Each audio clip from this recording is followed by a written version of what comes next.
মাঝে মাঝে তাপসী মাছ উঠছে। তাপসী মাছ, পোয়া মাছ, বিভিন্ন জাতের মাছ এই মেঘনা নদীতে পাওয়া যায়। আর দুজন মানুষ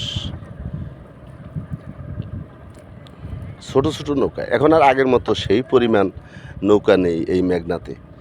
কারণ বড় বড় নৌকাগুলো ইলিশ মাছ কম থাকার কারণে লোকসান খেয়ে তারা চলে গেছে। এখন ছোট ছোট নৌকা নিয়ে এখন দুইজন, তিনজন, চারজন মানুষ নিয়ে তারা মাছ শিকার করে এই মেঘনা নদীতে।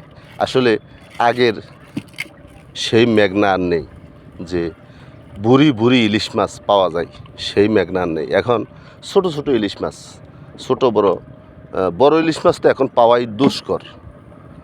এই মেঘনা নদীতে সবসময় বুড়ি বুড়ি ইলিশ মাছ পাওয়া যেত।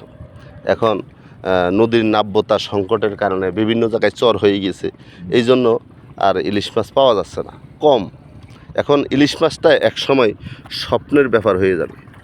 আসলে ইলিশ মাছটা একসময় স্বপ্ন হয়ে যাবে। আমরা যারা ইলিশ মাছের এলাকায় বসবাস করি, আমরা এখন ইলিশ মাছ ছোঁয়ার বাইরে, ধরা ছোঁয়ার বাইরে চলে গেছে। দাম অনেক বেশি, কারণ মাছ তো অনেক কম। আগেকার দিনে এক এক নৌকা 2 পণ 3 পণ করে মাছ পেত, এখন আর সেই মাছ পাই না। এখন 2টা 3টা 4টা 5টা এইভাবে মাছ পাই। তো বন্ধুরা দেখতে থাকুন।